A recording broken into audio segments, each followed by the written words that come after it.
Hello, everybody. I am continuing with my empath summer. Sorry, I'm a little late this morning. I had to drop my girls off at zoo camp, which is super exciting. Anywho, I wanted to talk about empaths and career choices and whether, you're in the right career or not. Okay. And so, as an empath, we're kind of a fickle bunch, and it's kind of really hard to have a regular job because we're not regular people. Let's just call it as it is, because we feel everything.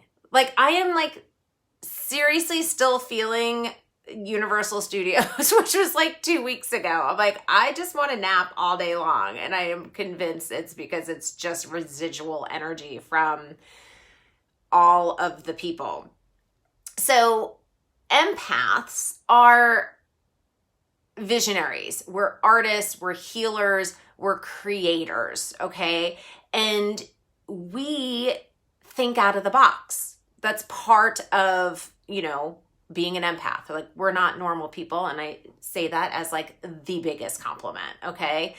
And because of this, that traditional 9-to-5 job, whether you have been, we all have been in quarantine and working from home, but that corporate 9-to-5 job just doesn't work for us. That being said, if you are an empath and an intuitive empath, and you're in corporate, don't worry, because I've got tips for you a little later on. In the show. So I've got my notes. That's why I keep looking down. But before I was a therapist and a coach and a spiritual mentor, I worked in the fashion industry back in New York for two major fashion bigwigs who were likely empaths because they were super creative, right? But I was working in corporate, and it sucked. It sucked big time. And even in my 20s, because this was in my 20s, I remember thinking I don't get it. Why am I doing this? I'm working 10-hour days to climb a ladder that to what? To just get to the next level, and to get to the next level and to give more money to the people who run the company. And I was just it just didn't make any sense to me. And luckily, my soul intervened, and I got laid off. And that's when I was what is this common thread of all these different things that I've done in my life? Because I had worked in fashion. I worked at as a receptionist. I waited tables. I traveled all over the place. I was in school, and I realized that that common thread, that thread that connected all of these different experiences, was that I loved helping people, and they were always coming to me with their problems. And that's when that light bulb went off, and I was oh, I need to go back to school for psychology, right? And so when I made that, when I got that connection, my empath soul was so happy because it was meaningful. And that is the key. So if you're an empath, and even if you're not an empath, I'm doing this summer series, but honestly, if we need to have work that is meaningful for us and purposeful, okay? And so, but as an empath, we thrive being either self-employed or working in a small business, okay? So it's just a small number of people and not a big, huge company, because there are lots of different humans in the companies, and it will drain the shit out of us, quite honestly, right? With all the different coworkers, it's draining. So anytime we are able as empaths to make our own schedule and not work in an office is super exciting. Like even me, like even though I'm doing stuff like online now, like I love the fact that I could just work from home and just like create the day that I want to create. Okay.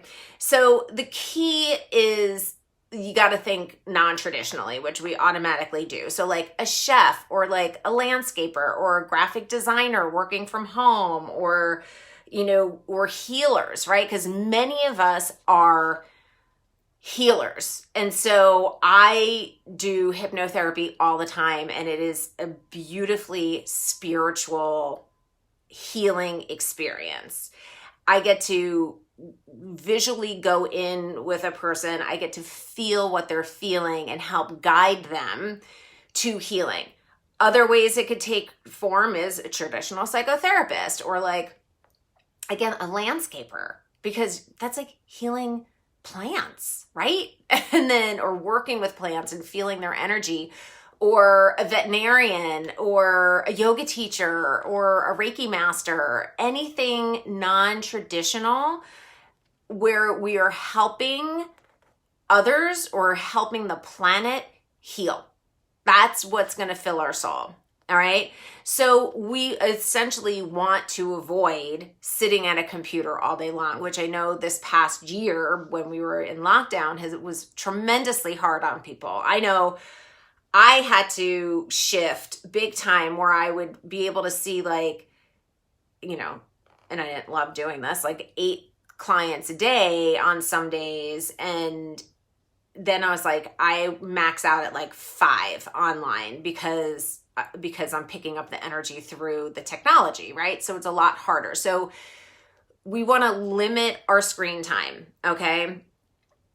We also want to like avoid anything like salesy or like customer support or anything like high pressure that involves a lot of people. Like, it's fascinating because Rob, my husband, has Airbnbs. We have a little historic hotel, and I'm like, I don't know how you do it because he will get calls or emails from guests with just like, I don't know, like a majority of the guests are great, but then you have some that are just like, quite honestly, pains in the asses, right? And he's so good at that customer service and like really, you know, being able to help them. And for me, I'm like, okay, give me like your deep, like trauma, give me your like, you can't figure out your soul purpose. Like, give me the deep stuff and I'm all in it. But anything kind of like surfacey and like, you know, I don't know, I just can't deal. So it's just pretty funny, you know, because I'm the people person, and yet I can't do stuff like what he does. So I totally went off track. So what the hell was I even talking about? Okay. Okay. So, right. So in my notes, I actually say you'll be taking on lots of emotions and small talk, which is super draining to the empath soul, which is why I can't do what he does. And so it's anything like sales or, you know, lots of people or sitting in front of that, you know, computer all day is draining. Like, we always have to check our empath battery, so to speak, to see where we are and how energized we feel or how drained we feel. Okay. So for those of you that are in corporate, there is a survival guide for this. Like, one is like, obviously doing your soul care, right? Getting up in the morning, not right when like fleeing and going out the door and just being like, you know, racing to work or getting on the computer or whatever, but getting up earlier, taking like, I don't know, I love an hour. Sometimes I could do 2. I mean, I could do like my morning practice for like days, quite honestly. But get up and create a sacred time for you to build the relationship with yourself. Meditate, even if it's for 5 minutes. Read something inspirational. Just sit and have a cup of coffee. Like, I have a sunroom on like the other side of my house that like just faces my backyard. And I just sit in my sunroom and I look at my garden and that's it. Like, it's wonderful because I'm not thinking and I'm just watching the birds chirping and I'm sipping my coffee and it's awesome. Okay. This is how I raise my vibe. All right. So the other thing for all of us, but especially for those in corporate, is to make sure that your boundaries are on point. Okay. Because, like, close your door if you can, or put on some headphones, or, create something that you could set boundaries and like learn how to say no and speak up for yourself, right? And you also want to vibe out your workspace, okay? So like here are, God, I feel like it's show and tell. Let's see if this is, I can make it over here. Yep.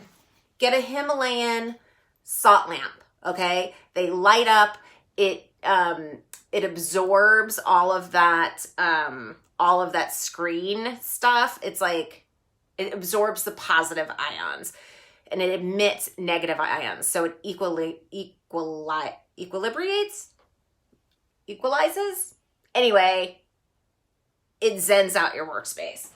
And it helps with all of that like blue light kind of stuff too.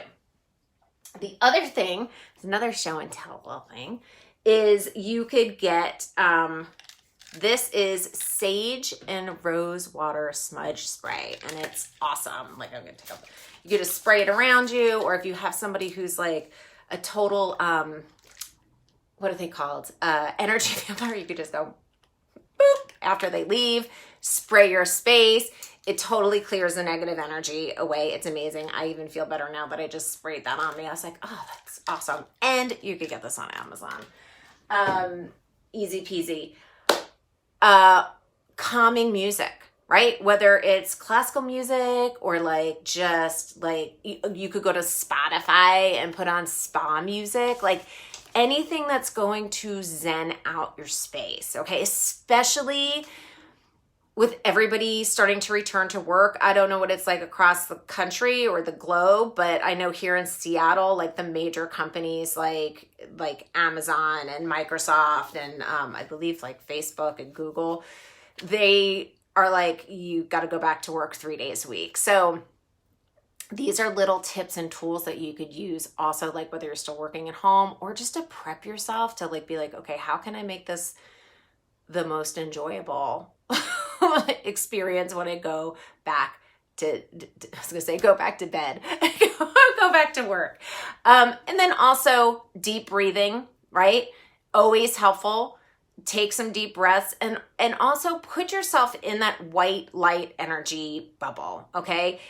If nothing else, deep breathe and put yourself in an energy bubble. And white is great, but whatever color comes to you is also good, especially if you know that you're going to be having like meetings with somebody who's toxic, or your boss is an energy vampire or whatever, and drains your energy. Like the more that you could practice doing this, the stronger that energy field is going to be. I know if I have to like interface with somebody who is challenging in my life, I am putting myself in that force field of like white light to protect myself as much as possible, because it doesn't prevent you from having the feelings and the experience, but it lightens that load. So you're not just taking it all in, right? It helps, again, equilibrate it.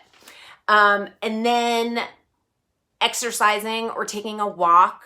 I like to exercise in the morning, but I found that I'm really enjoying taking a nightly walk or an evening stroll or whatever, just to kind of clear the energy and be out in nature and just be. I also like this, nightly showers, because water is a cleanser. So if you are feeling drained, nightly showers are the bomb. Or baths. I'm not a big bath person. I like showers. But putting yourself in water at night is pretty much it. That is all that I have for you today. And have a wonderful, wonderful day and week. And I will see you next week. Mwah! Bye.